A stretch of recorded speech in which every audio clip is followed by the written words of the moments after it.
Hello students, आज हम लोग पढ़ेंगे पब्लिक इकोनॉमिक्स सेमेस्टर सेकंड के अंतर्गत फिजिकल फेडरलिज्म। और हमारा आज का टॉपिक है संघीय वित्त व्यवस्था का अर्थ एवं संघीय वित्त व्यवस्था के सिद्धांत, यानी meaning of federal finance and principle of federal finance. सबसे पहले हम देखेंगे शासन व्यवस्था कैसी होती है। शासन व्यवस्था मुख्यतः दो प्रकार की होती है, संघात्मक सरकार और एकात्मक सरकार।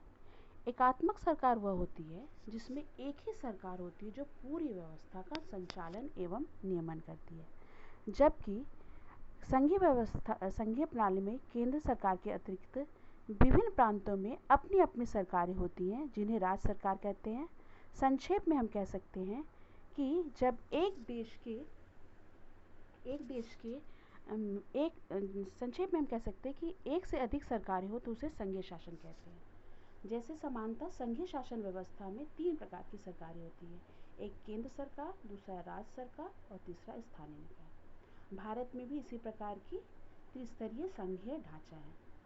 इसके संबंध में रॉबर्ट गेन ने कहा है कि संघ एक प्रकार की सरकार है जिसमें सर्वोच्च सत्ता अथवा राजनीतिक शक्ति का वितरण केंद्रीय और स्थानीय सरकारों में इस प्रकार होता है जिसमें कि प्रत्येक राज्य अपने क्षेत्र में दूसरे राज्य से स्वतंत्र रहता है।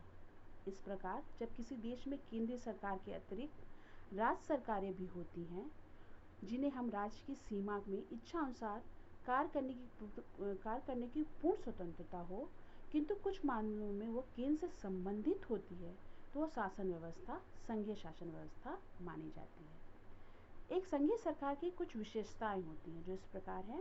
पहला है विभाजन।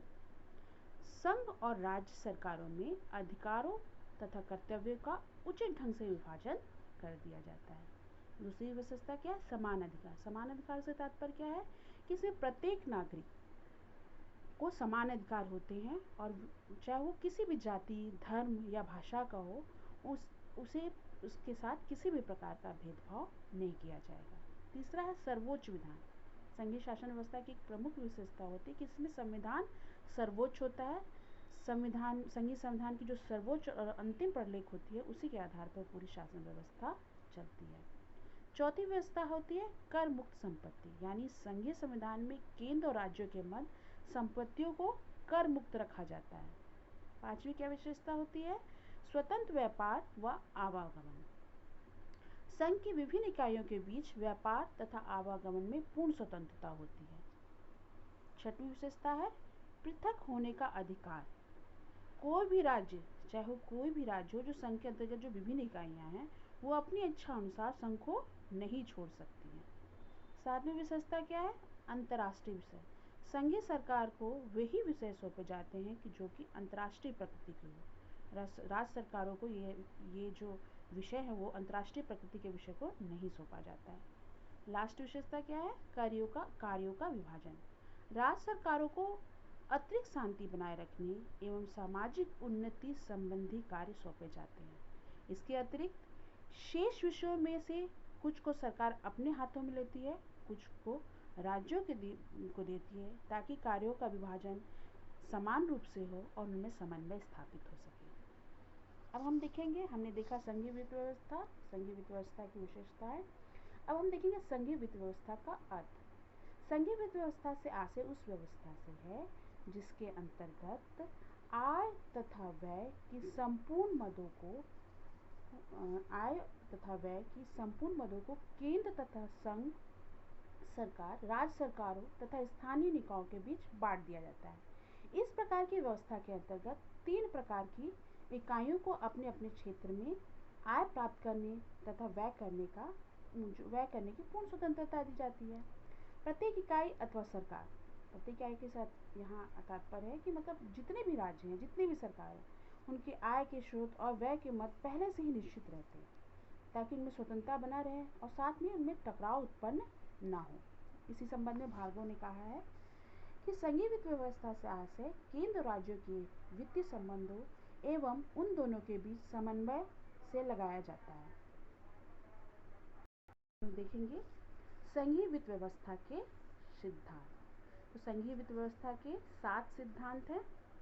केंद्र और राज्यों की सरकारों के मत केंद्र तथा सेवाओं का विभाजन होने के उपरांत उनके लिए कुछ प्रचुर मात्रा में वित्तीय साधनों की व्यवस्था होना आवश्यक है, ताकि वो अपने अपने कार्य क्षेत्र के अंतर्गत अपने अपने उत्तरदायित्व का भली भांति निर्वाह कर सकें। इन संबंध में संघीय वित्त व्यवस्था की अर्धलिखित मुख्य समस्याएं होती हैं। पहली है कि केंद्र और राज्यों के बीच आय के मदों का बंटवारा किस प्रकार किया जाए, प्रत्येक सरकार की आय और आवश्यकताओं के बीच किस प्रकार संतुलन स्थापित किया जाए। उपयुक्त समस्याओं को दृष्टिगत रखते हुए यह आवश्यक हो जाता है कि उन सिद्धांतों को विवेचना किया जाए जो कि संघात्मक राज्य की वित्तीय नीतियों का निर्धारण करते हैं। तो ये सिद्धांत मुख्य रूप से 7 प्रकार के होते हैं। पहला है स्वतंत्रता का सिद्धांत या प्रिंसिपल ऑफ इंडिपेंडेंस। तो पहले सिद्धांत को हम लोग विवेचना करते हैं। स्वतंत्रता के सिद्धांत से तात्पर्य है कि संघीय वित्त व्यवस्था के इस सिद्धांत का अभिप्राय यह है कि संघ में शामिल होने वाले प्रत्येक इकाई यानी प्रत्येक राज्य को अपने आंतरिक एवं वित्तीय मामले में स्वतंत्र होने चाहिए। संघ में सम्मिलित होने वाली प्रत्येक इकाई को आवश्यकता अनुसार करारोपण करने, खर्च करने, ऋण लेने तथा दूसरी इकाइयों पर निर्भर न रहने की स्वतंत्रता प्राप्त होनी चाहिए, ताकि प्रत्येक इकाई अपने कार्य को सुचारू रूप से संपन्न कर सके। राष्ट्रीय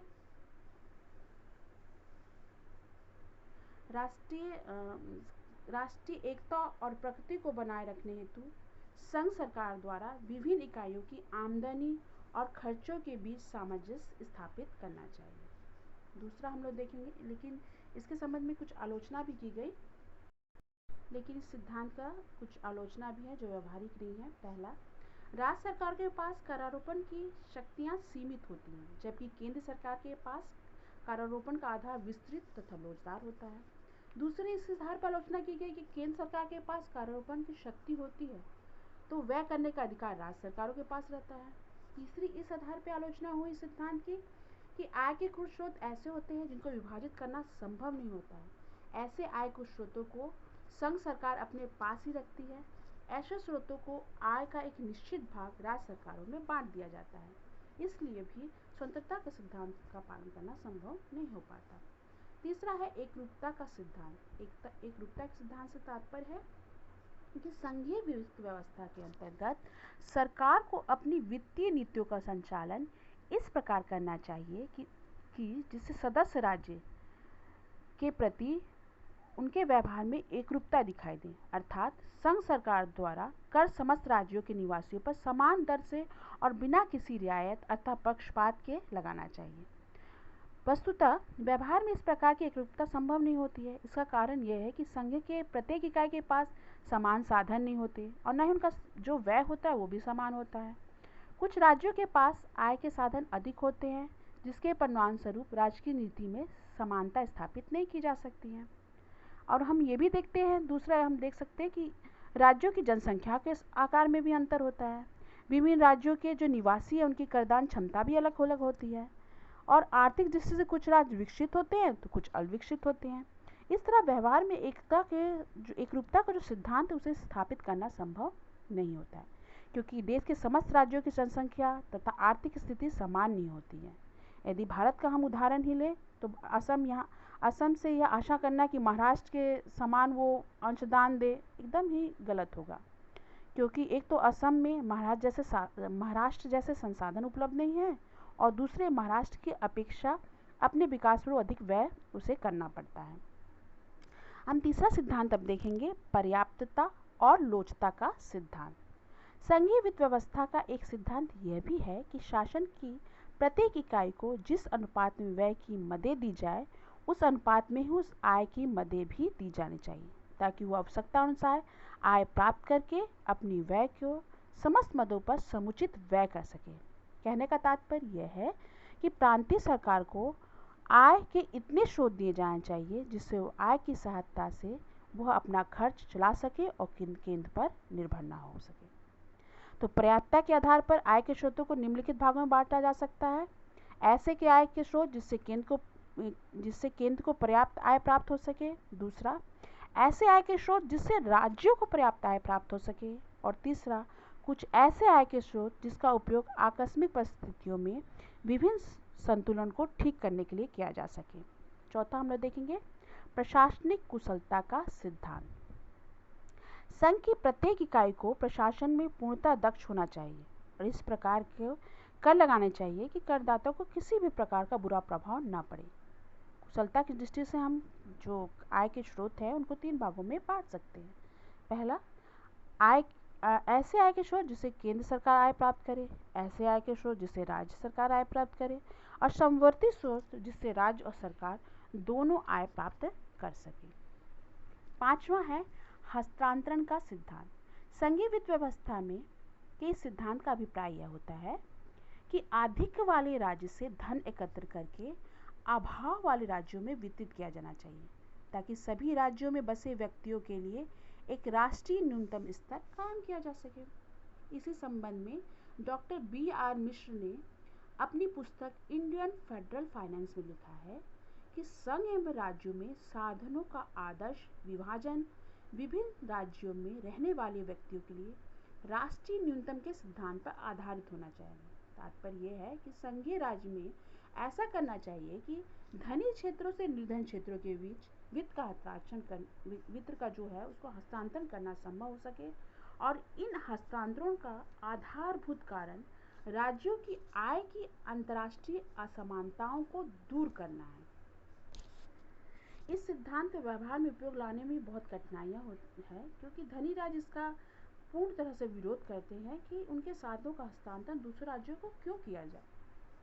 छठवां है संघीय प्रबंधन का सिद्धांत। संघीय शासन व्यवस्था में देश की एकता और राष्ट्रीय चरित्र को कायम रखने हेतु यह आवश्यक है कि प्रांतीय और स्थानीय सरकारों द्वारा सार्वजनिक करारोपण, व्यय तथा राजस्व के नियमों का पालन किया जाए तथा उसकी व्यवस्था स्वयं द्वारा ही की जाए। क्योंकि किसी भी सरकार की बजट नीति का देश के उत्पादन, उपभोग तथा रोजगार के स्तर पर निर्णायक प्रभाव पड़ता है, इसलिए अत्यधिक आवश्यक है कि राज्य सरकार द्वारा अपनी बजट नीति का निर्धारण संघ सरकार के निर्देश के आधार पर किया जाए तथा संघ की बजट नीति के समान और अनुरूप हो। नेक्स्ट देखेंगे हमने जवाबदेही का सिद्धांत। प्रत्येक संघीय प्रणाली में राज्य और संघ सरकार को अपनी व्यय नीतियों के बारे में जवाबदेही तैयार रहना आवश्यक होता है ताकि करदाता की राशि का अपव्यय न हो। प्रजातंत्रीय प्रणाली में भी प्राय संघीय वित्त की प्रथा होती है। राज्य सरकारों तथा संघ सरकारों द्वारा किए गए वित्तीय निर्णय का देश की अर्थव्यवस्था पर व्यापक प्रभाव पड़ता है। अतः विधानमंडल यानी राज्य का इन पर पूर्ण नियंत्रण होना चाहिए। जवाबदेही एक उपयुक्त नियंत्रण के रूप में काम कर सकने वाला एक यंत्र है, यानी जवाबदेही के सिद्धांत के आधार पर हम एक उपयुक्त नियंत्रण अपनी वित्त व्यवस्था पर रख सकते हैं। तो ये है संघीय वित्त व्यवस्था के विभिन्न सिद्धांत। अगले लेक्चर में हम लोग देखेंगे संघीय वित्त व्यवस्था भारतीय संघीय वित्त व्यवस्था किस प्रकार है तथा भारतीय संघीय वित्त व्यवस्था में वित्त के बंटवारे संबंधी क्या क्या समस्याएं एवं बाधाएं हैं।